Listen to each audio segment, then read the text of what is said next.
I need to work? Yeah? It's on the translation. Okay. Okay, cool.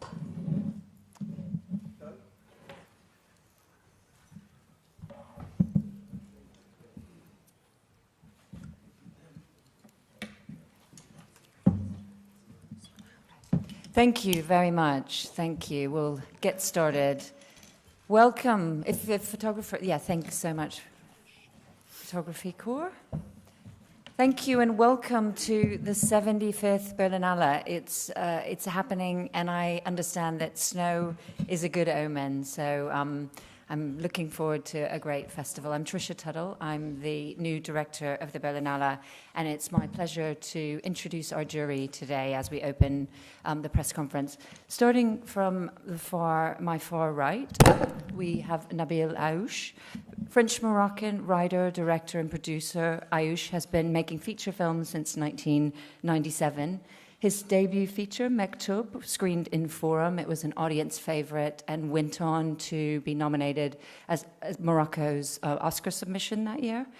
His work is screened at film festivals all over the world, and it features beautiful writing and directing, often about characters from the margins of society with sharp political eye. His most recent films include Casablanca Beats in 2021 and last year's Everybody Loves Tuda, which premiered in Cannes. To his left is Rodrigo Moreno, from Argentinian director. Rodrigo's debut feature also screened in Berlinale, El Custodio, and received funding from the World Cinema Fund, and it was part of our competition in 2006. He also won a prize for this film at Sundance Film Festival. Rodrigo returned to competition in 2011 with A Mysterious World, and his stunning The Delinquents screened in Un Certain Regard in 2023. Our jury, oh gosh, my order's wrong, forgive me. Maria Schreider is a director that you know very, very well. She's one of Germany's great directors.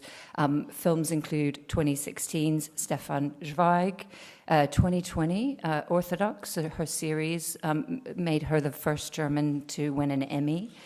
In 2021, she screened I'm Your Man in the Berlinale competition, and 2022's She Said was a beautiful film about New York Times journalist, important journalism at this time. And Maria also is an actor. Her 1999 Amy and Jaguar opened the festival, and she won a Silver Bear for her work in that film. Our jury president, Mr. President, is Todd Haynes. He was first at the Berlinale. We have a theme here. First at the Berlinale in 1991 with Poison, which won a Teddy Award. Since then, he's made many films and won many awards for a range of features, which are as diverse in style and subject, but also unmistakably hit the work of Todd Haynes. Highlights include Safe in 1995, I'm Not There in 2007, Far From Heaven in 2002, and he, of course, works with many wonderful actors, including Kate Winslet, Kate Blanchett, Natalie Portman, Julianne Moore, Mark Ruffalo, Christian Bale, and Todd, thank you very much for being our jury president this year. Fan Bingbing is to Todd's left, and Fan Bingbing is one of Chinese cinema's brightest and biggest stars. She was awarded the Golden Rooster for her role in Feng Xiaogang's 2016 I'm Not Madame Bovary. And other work includes Li Yu's Lost in Beijing, which screened in the Berlinale competition. And she worked with Chen Kaige on Wu Ji, The Masters of the Sword. She last attended the Berlinale with Green Knight in 2023, and it's a delight to have her back at the festival. Costume designer extraordinaire, Pina Degler, is German-born and Madrid-based. She had very unforgettable designs in a number of films like Nico Caro's live-action Mulan, for which she was Oscar-nominated, Todd Field's Tar in 2022, and most recently, stunning work in The Room Next Door with Pedro Almodovar. And last but certainly not least, Amy Nicholson is a film critic, new film critic for the Los Angeles Times. She's host of a podcast, Unspooled, and she's a member of the Los Angeles Film Critics Association and the U.S. National Film Critics Association, Society of Film Critics.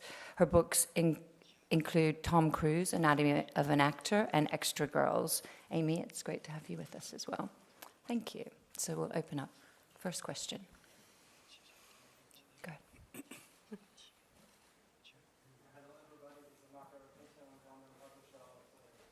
In Spirits, a Smile and a Storm since my 16th living year. It's great to have you here, and two questions, one to the jury president and the next to Fan Bingbing. Todd, are you curious? You created this wonderful I'm Not There. It's a fictional Bob Dylan biography, and now we have this new biography with Timothy in the leading part. Are you curious? And question to Fan Bingbing. Hope you remember our film interview on Green Night 2 years ago. How is it for you now to be a jury member and evaluate films, because you're an actress in general? Thank you. I confess I have not yet seen the Dylan film, but I look forward to seeing it. I'm still catching up on movies from this past year. I think if there was one message in my Dylan film, I'm Not There, is that there are many, many Dylans. And there's room for even more. Great. I remember you. 2 years ago. We were some interview. Right. 2年前我带了《绿叶》这部电影来到了柏林电影节。其实我跟柏林电影节的缘分早在2007年，那么那时候是带了一部电影叫《Lust in Beijing》。那这次来做电影节的评委，其实让我觉得 I was 非常 here 的 a couple of years 开 ago 心 with Green 然 Night 后 and 也 previously 非常的 with a 惊 film 喜 called 那 Lost 么 in 有这么 Beijing. 多好看的 And 电影 it's 其实对于演员 very pleasant 的 surprise for 表 me 演 to be 其 here 实是我是非常非常期待的，而 faced 且 with 这一届 lots 的 of 电影都非 outstanding 常的 films. 优 I'm 秀， very much 对于 looking 我 forward 自己来说， to 我觉得是一个很 them. 好的学习 And 机 for 会。 me, it's going to be 那 a very 也 big 希望 learning 看到更 experience. And 有 I 意义的电影， also 更 hope to 有 be 意义 able 的 to 表演。 see some very meaningful films and performances. Thank you. Hello, good morning. My name is David Martos from Quinótico in Spain. I have two questions for Mr. Haynes and for Mr. Moreno. Opening a festival like this one feels like a dream in the middle of the political landscape we are living. I would like to ask you, Mr. Haynes, how do you feel about everything that's going on in your country? And how do you think that this new presidency is going to affect the filmmaking landscape in your country? And for Mr. Moreno, pretty much the same thing with the president of your country. How do you feel about the situation Nice coincidence. of the Argentinian filmmaking community? Yours, of course, in English. If you want to answer in Spanish, Rodrigo, perfect for me. Thank you. Thank you for the question. We're in a state of particular crisis right now in the United States, but also globally. And I think everyone I know in the United States and friends abroad are witnessing this barrage of actions in the first 3 weeks of the Trump administration with tremendous concern, shock. I think that's been part of the strategy, is to create a sense of destabilization and shock among the people, so that how we proceed toward coalescing different forms of resistance are still in the works and are still being figured out among Democrats. And I have no doubt that there will be many people who did in fact vote for this president who will be quickly disillusioned by promises that he made about economic stability in the United States. How this return of this Trump presidency will affect filmmaking is a real question hanging over all American filmmakers. And I think it's a question that extends beyond the world of filmmaking. It's how do you maintain your own integrity and point of view and speak out to the issues around us as forcefully and clearly as possible. And I think that remains to be seen. And I think always with filmmaking in particular, the financing question is complicated. So it's also about the kind of financiers who are willing to take risks and willing to support strong voices. And I think that exists, but again, it takes examples and positive outcomes, I think, to fortify those kinds of risks that people may want to take. Well, it's, as you asked the same question for both of us, I could say more or less the same thoughts, because the situation in Argentina, of course, it's 1 year.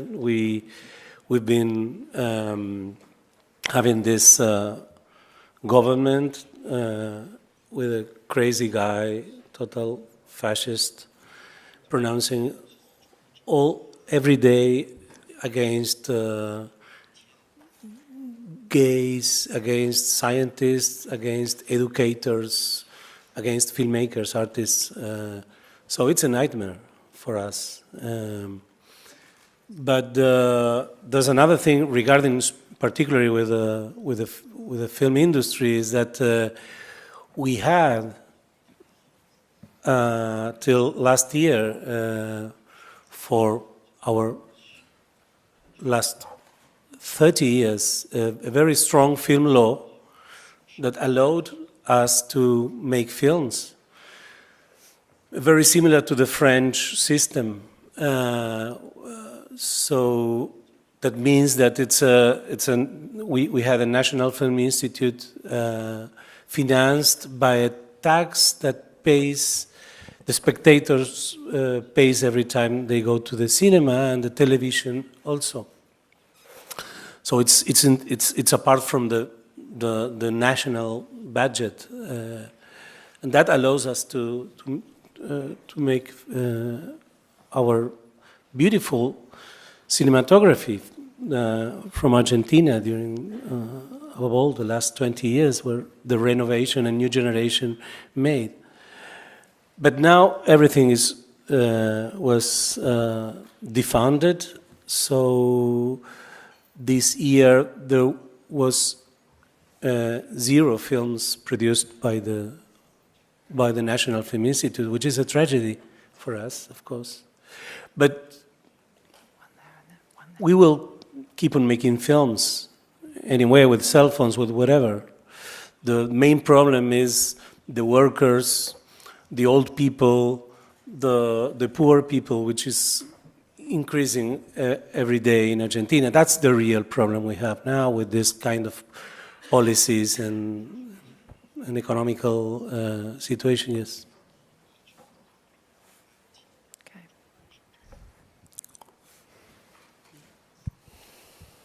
Hello, question here from Brazil, Rodrigo Fonseca, Correio da Manhã, to Mr. Todd Haynes.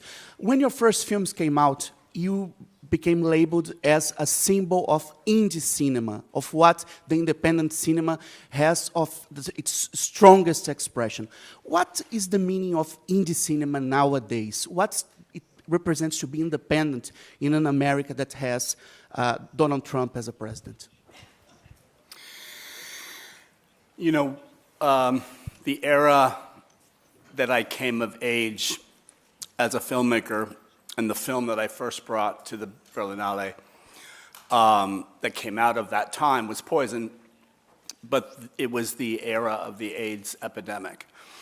And there was a tremendous amount of activity, political activity and resistance on the streets. And it was out of that concerted effort made by the victims who were suffering from the illness to force the government and force the institutions of medicine and health to follow their lead.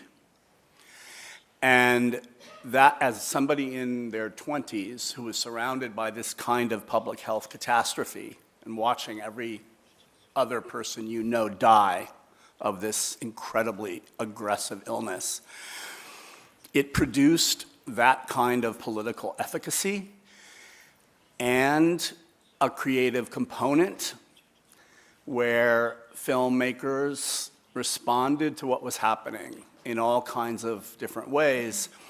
But what it produced and what was termed at the time the new queer cinema. And I was very proud to be part of that mantle of filmmakers, because the films were not just challenging the system in content. They were also challenging traditional forms of storytelling in style and form. And so it felt like the best kind of creative response to a political crisis. And we learned that there was a market for these films. And so these films got shown. It was a time where the indie film culture, particularly in the East Coast of the US, was very robust. And we felt like there was a strong relationship between audiences and filmmakers. And that independent film culture only continued to grow and become more successful. So when Quentin Tarantino entered the scene and had remarkable successes with his film, all of a sudden the money that was generated from Pulp Fiction, for instance, dwarfed the kinds of money that other independent films were making. And you saw players in that system like Harvey Weinstein, people really trying to use the new energy that was associated with independent film. And it had positive and negative results. And I think that continues to this day. And that every film that is not part of a franchise, piece of content, or a Marvel film, or a major studio film, people are figuring out different forms of financing and different ways of speaking out. Also, digital technology has made film less expensive, and a lot of people can make films, like Sean Baker beginning to make films on his phone. You know, there were a whole new range of possibilities opened up as a result. And I think we'll always continue to find those avenues to get voices that need to be heard out there. Hi, this is Lisa Forster for the press agency DPA, and I have a question for Maria Schrader and Todd Haynes.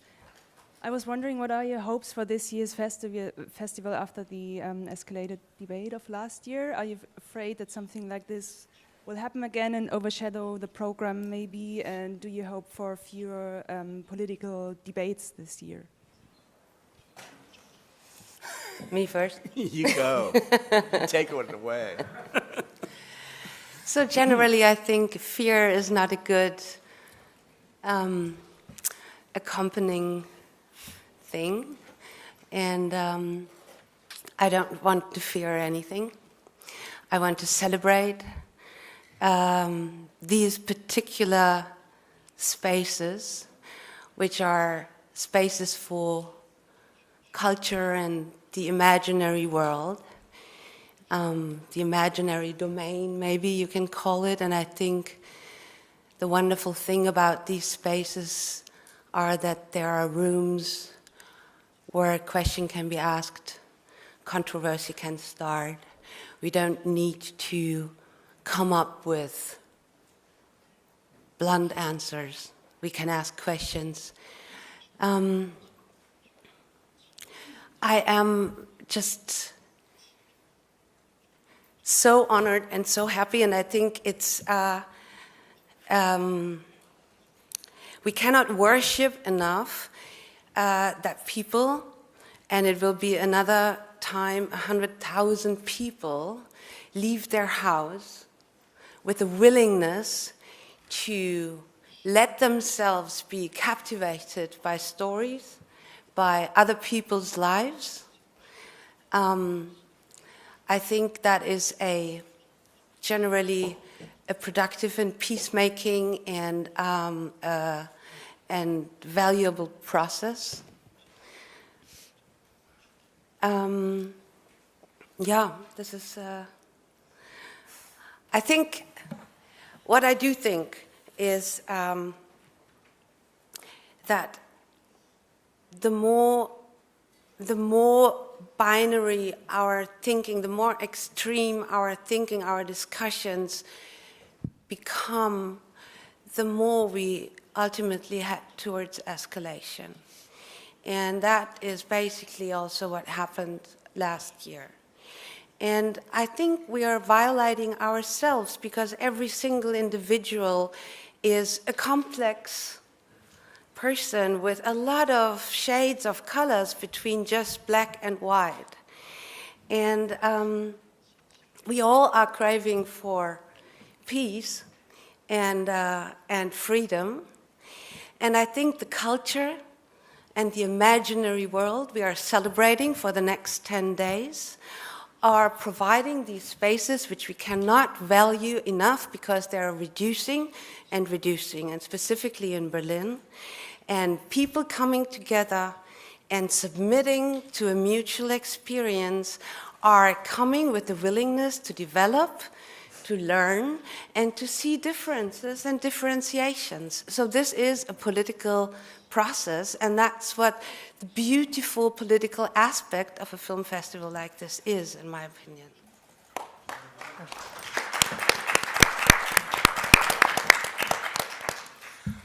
There's nothing I can really add to what Maria said. I completely share her optimistic feeling and defiance in embracing this festival, this moment that all of us have the privilege of partaking in, a look at what's happening in cinema around the world at this moment. And coming from different places and having our own different lives and experiences as filmmakers and film artists also brings that kind of diversity together into a concentration of time and openness.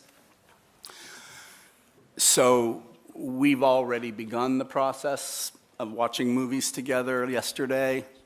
This is going to be a superb experience, I think, for all of us, a really, really great group of people. That's not to say that this festival has always had a strength of conviction and an openness to challenging and political discourse, and bringing that into the filmmaking and into the process of people coming together and taking note of what's happening in the world. And what's happening in the world right now has put an extra urgency to all of that. And that's something this festival in this city, which has withstood more challenges and an unbelievable history that it has recuperated from time and again. That puts the site that we are in this particular festival in Berlin, really in the crosshairs of the moment that we're in, but that we are looking at it from a cultural perspective. Right. Hello, this is Katrina Steiner from German newspaper Bild. I have a question for Ms. Schrader, Ms. Tuttle. We have a general election coming up in 10 days, and the far right is going to make a big splash, probably here in Germany. How does this development here and all over Europe affect you, both as artists and as people? Well, I think I'm affected by this like everyone else. We don't know the outcome yet. And sometimes, this is a personal thing, sometimes I feel it's hard to, for an artist, specifically for a filmmaker, to to not immediately be able to react onto something. You know, I can react on something like as a person. I can go out on the street. I can articulate myself. I can demonstrate. But it affects also my work. I read a lot of things. I have a lot of thoughts, and I sleep over it. And I think, is this really relevant right now? So it elevates stakes for, you know, what are the stories which are needed to be told right now.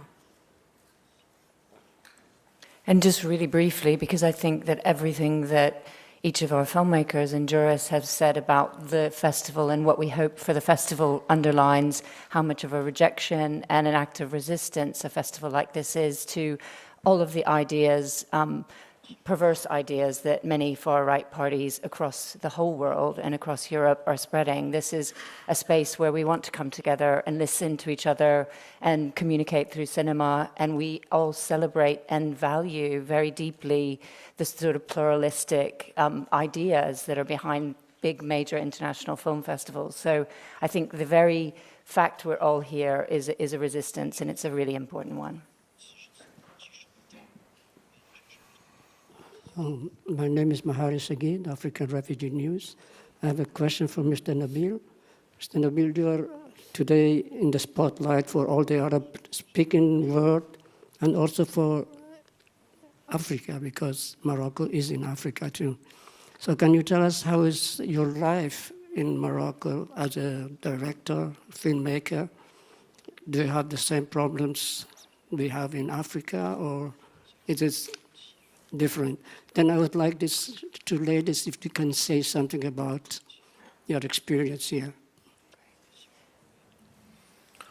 Well, the good thing in Morocco is that we don't have a president, we have a king.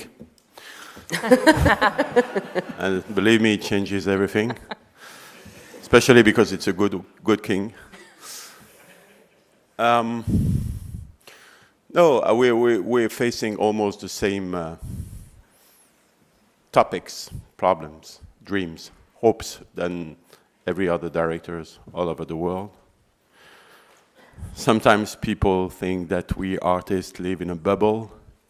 We don't live in a bubble. We don't have privileges. We take risks every day. And I think that, facing some people like the one we were talking about in the US right now, thinking that it can buy the whole world. It can buy Gaza, it can buy Greenland, it can buy Panama. We have to be strong everywhere in the world, including in Africa, because we can be the next ones.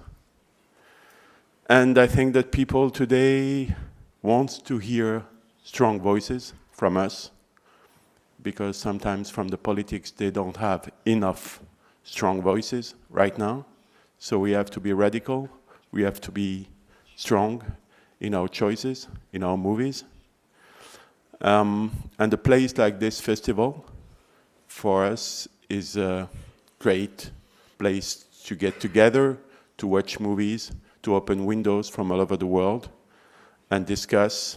We have a great jury this year, and discuss what the proposals that all the directors from all over the world who got into a kind of resistance, that's the word, are proposing us.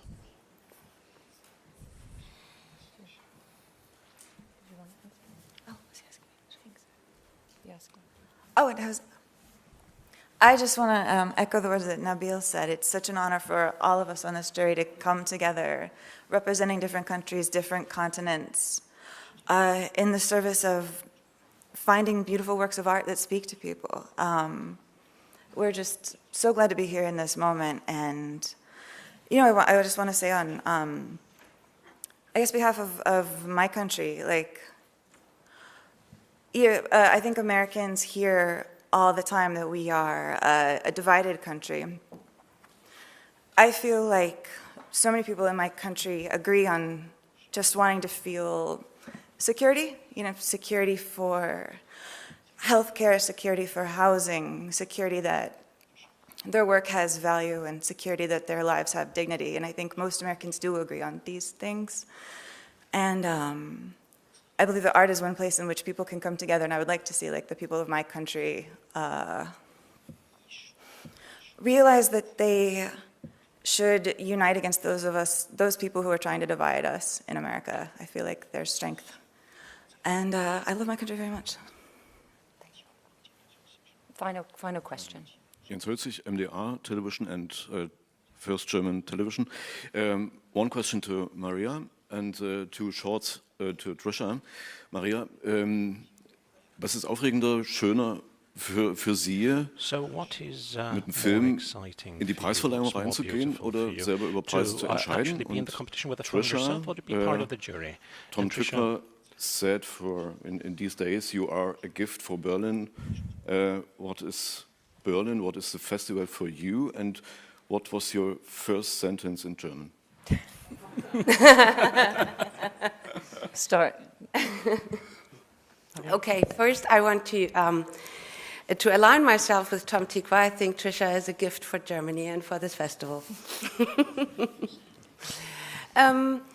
Being here as a filmmaker and presenting, or as an actor presenting your own work, is adrenaline, is very focused on this premiere. It's you do interviews all day long, and being in the jury is still being in the same place, but it's almost the opposite. It's almost, you spread your attention as wide as you can, and probably apart from having the privilege to see all these films, actually being the first audience to see films. We already watched films yesterday. This is a great privilege. Beyond that, I think it's also a process of community building. We will get to know each other so well during these next upcoming 10 days, but it's not only us. Yesterday night we met all the other jury members, and I hope we'll walk across. And so generally, I think the physical presence of other people, the meetings, being in the audience, we will have some screenings, we'll also attend with the audience. I'm very much looking forward to that. And yes, my life is so dominated by meetings via Zoom. The whole She Said was prepared, via Zoom. I never met people, in person until I got there. And this has been going on till today, so I cannot be happier to be in a room with you today and, being physically present during these next 10 days.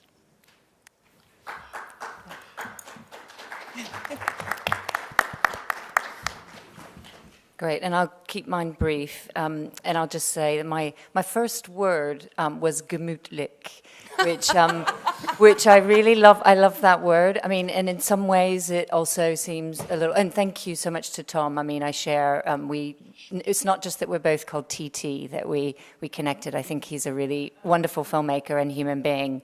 And I think gemütlich also, I think the kind of warmth that I always felt from this festival when I came as a young professional is really inclusive. Everybody gets invited to the parties. Everybody got into the screenings.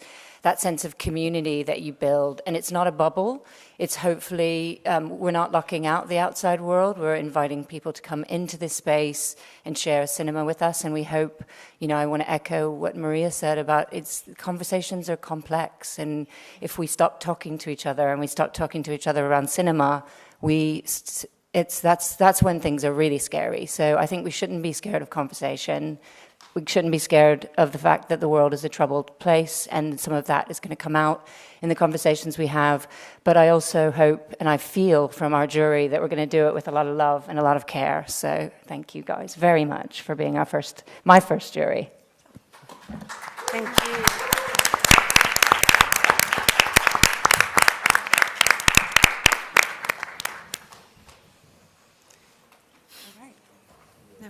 Is that it? Yeah, cool. That's it. All right. Yeah, I think that.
How are you? Good. Alles gut? Ja.